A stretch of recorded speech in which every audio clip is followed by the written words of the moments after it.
Albert Einstein اور Isaac Newton کی ذہانت کے قصے تو آپ نے سنے ہوں گے، لیکن ان دونوں سے زیادہ ذہین ایک اور شخص بھی تھا جسے کوئی نہیں جانتا۔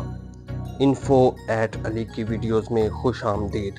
آئنسٹائن اور نیوٹن کی عقل مندی اور کارناموں سے تو سبھی واقف ہیں، لیکن آپ یہ جان کر حیران رہ جائیں گے کہ ایک اور شخص بھی ہے جس کا آئی کیو لیول ان دونوں سے بھی زیادہ ہے۔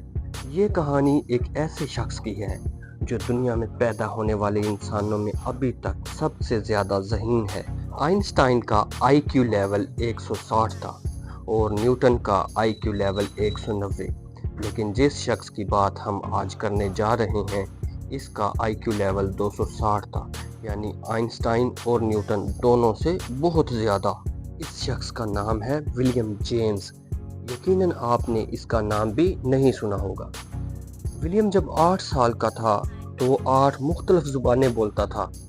ولیم 1898 میں امریکہ کے شہر نیو یارک میں پیدا ہوا۔ اس کے ماں باپ انتہائی غریب تھے۔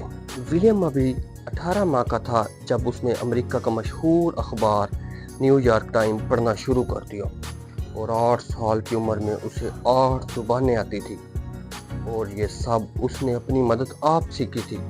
یہی نہیں بلکہ ولیم نے خود اپنی بھی ایک زبان تخلیق کی جسے اس نے وینڈر گڈ کا نام دیا۔ ولیم سب سے کم عمر شخص تھا جسے سب سے پہلے ہارورڈ یونیورسٹی میں پڑھنے کا موقع ملا۔ ولیم کو 1909 میں 11 سال کی عمر میں ہارورڈ میں پڑھنے کا موقع ملا۔ صرف 1 سال بعد یعنی 1910 میں ولیم اپنے استاد کو میتھ پڑھایا کرتا تھا۔ یہ دیکھ کر اسے چائلڈ پریڈیجی کا خطاب دیا گیا، یعنی ایسا بچہ جس میں اپنی عمر سے زیادہ صلاحیت موجود تھی۔ ولیم نے 16 سال کی عمر میں کالج کی ڈگری مکمل کر لی۔ اپنی اعلیٰ صلاحیتوں کی وجہ سے یہ چھوٹی عمر میں ہی مشہور ہو گیا، لیکن اسے مشہور ہونے کا بالکل شوق نہیں تھا۔ وہ لوگوں سے دور بالکل اکیلا رہنا چاہتا تھا۔ اس کے لیے سب سے اچھی زندگی وہ تھی جس میں اس کا کسی سے کوئی رابطہ نہ ہو۔ ایک موقع پر ولیم نے ایسا بھی کہا کہ وہ کبھی شادی نہیں کرنا چاہتا۔ ولیم کے والد کو بہت کوشش تھی کہ وہ زیادہ سے زیادہ پڑھائی کرے، کیونکہ وہ جانتا تھا کہ ولیم میں کچھ خاص ضرور ہے۔ جیسے جیسے ولیم بڑا ہوا اس نے اپنے ماں باپ کی مرضی پر چلنا چھوڑ دیا۔ وہ جانتا تھا کہ اگر وہ آگے بڑھے گا تو لوگ اسے اور جاننے لگیں گے، یہاں تک کہ اس کی اپنے والد سے شدید لڑائی ہوگی۔ لڑائی اتنی شدید تھی کہ ولیم اپنے والد کی وفات پر اس کے جنازے پر بھی نہیں گیا۔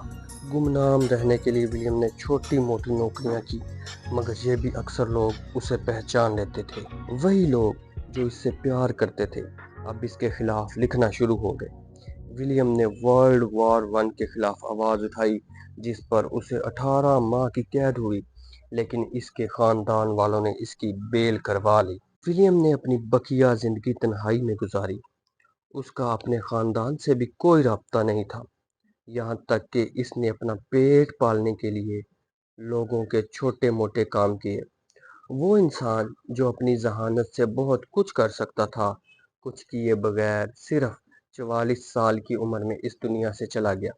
اس طرح ولیم کا قصہ تمام ہوا اور لوگ اسے بھول گئے۔ اگر ویڈیو اچھی لگی ہو تو لائک ضرور کریں۔ شکریہ۔